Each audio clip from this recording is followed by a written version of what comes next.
Hello, welcome back to the part 2 of the video about the Golden Empire's history. It took a while to finish the video because I was a bit lazy. Oh wait, the wrong script. This is Igor Bieda, a guy that joined our nation, well, actually pretty long ago. He's been in the nation for longer than I have, and for some reason, he wasn't even there. This guy wasn't active for a year. And he comes from guess who? This is Mozzarella. As I mentioned in my previous videos, this guy was my mentor. Sergeant Miyagi? Yes, sir. Sergeant Miyagi report to kill many Jerry German, sir. When I needed PvP skills, he gave them to me. When I needed a Mr. Miyagi, he was Mr. Miyagi, and I was the Karate Kid. Surely he isn't gonna like trick us and take over the Empire, right? There is no foreshadow.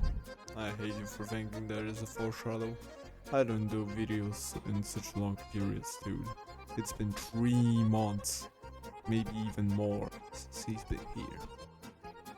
Now, this guy joined our server and promised one thing, that he'll bring prosperity to the nation. Which basically means he's just gonna make the economy grow by himself without any help. But guess what? This guy has friends. And these friends he just invited into server. Guess what? One is an architect. And guess what? New city unlocked. We begin in the beautiful as always Eastern Golden Kingdom, where Igor had just returned from his hiatus, right after the announcement of Mutan's death. This specific timing was a bad idea, since no one trusted no one, and Phoenix Union was kind of dying out. Naturally, no one trusted Igor and the Polish, since the only ones in this city were his IRL friends. The city they occupied wasn't even the original Bratislava, but the Mesembran one they bought right next to it, called Mariors. Igor got to be the mayor. It was very restricted at first, as literally no one from the rest of the kingdom trusted him, and especially because his whole group tried to shit on Halconia, because it didn't look good. They literally had beef with the mayor, Dan King, because his claim was ugly, which was because it was right in the swamp, and not to mention one of them was even using the show hall there. Economy was non-existent. Union trust out the window. And to top it all off, the Polish guys at least had a way to bring back activity. So they did it in the worst possible way. Judge X Boom, should we start our case? We are suing the town of Beirut for the attempt of a hostile takeover of the town of Halconia. We have found several evidence and several points that clearly have the intent of Igor Bieda attempting and with the will of taking over the claim and town of Halconia within the second region. So, we the jury, all of the 4 people in it, we came to the conclusion that this most likely only was a joke from the Polish side. So, I think as punishment we could remind Igor and the others that this joke was a bit weird and shit, and that that the joke that you shouldn't joke with like such things anymore. But other than that, I don't really see the big problem. I do think it was only a joke. Like he said he would take over, but did he actually try to take over? Did he actually do stuff to actively take over the city?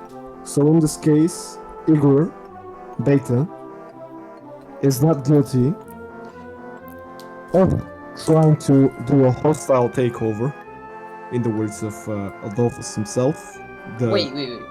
accusator. Do you know the definition of a hostile takeover? Yes, They I do know. provided it in the public stage. He didn't. It is Yes, I am. the attempt to take something by force. The attempt. The Yeah, jury but has hostile decided that he takeover is not takes guilty taking of a it hostile over. takeover. Please, Crucio.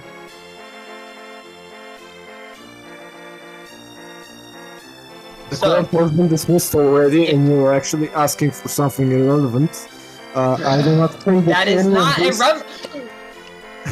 I'm done. You're rage baiting. So on lawsuit later and Goldish activities are improving a bit, but now Shillings also hates them and Dank even more than before. Little Supreme Judge Me had single-handedly made it worse for both parties by losing the Goldish side a lot of war and disconnecting the Poles from us even more. But out of nowhere, trust gradually started building, and I kinda may have joined their group, called Domin. Why is it called that? Well, excellent question. It's the 5 members' names. Daban, Obluchek, Mark, Igor and Artio's name. We'll just call him Artio since it's more recognizable. After we did some shenanigans for a bit, it was Christmas and New Year's time, which meant a lot of activity for a bit, and then everyone's off to the next week to celebrate with their families. During Christmas break, I got free real estate in the now renamed city of Bayreusht, and then did a friendly visit to Artio's home. We then spent some time discussing his now failed project to build Epstein Island in Stoneworks, and ate some nice Sensor Country food while in VC with the others. After New Year's, things changed. Phoenix's Emperor left him and they stole Mesembra for us again. Damn, we gotta stop losing Mesembra. If I got a nickel for every time that this happened, I'd have 2 nickels. Which is not a lot, but it's weird that it happened twice. Anyways, the rest of the Phoenixians were assembled into a kingdom, kinda flattering title for them, under Silence's failed associate Bitrogue. Antares immediately tried to make us look evil in front of their superpower ally called Arnai, not the one from Bangalore. Obviously it failed since we were still so shit entirely that we couldn't do anything bad even if we wanted to. Then Igor decided to make a video on the current situation and peaked to get us a golden RP token, which is worth like 1 million, and you can just sell it to the devs that gave it to you. This is the equivalent of an Oscar or a Grammy.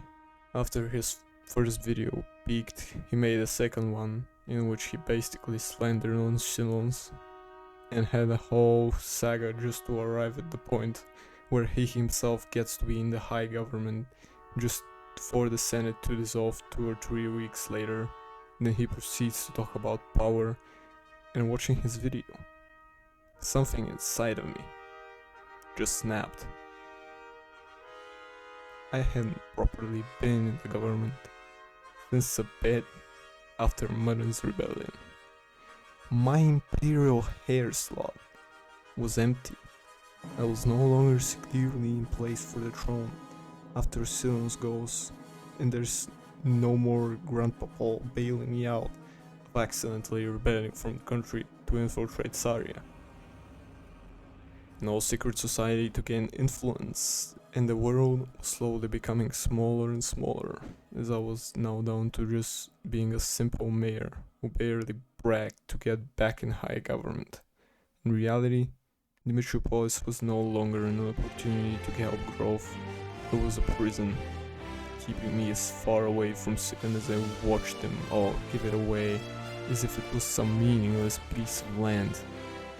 And as they didn't care for it anymore and brought up the question for it, only to keep us distracted. In reality, the great Eastern Menace wasn't in the east at all, and wasn't a man named Igor who swore to help. It was a man trapped away from home in an endless limbo, build and destroy, rebuild and destroy, being distracted as he lost all his power and influence as the new power tries to slowly take his place, hiding as a supposed hero, waiting for the moment to arrive when there was no one to challenge him.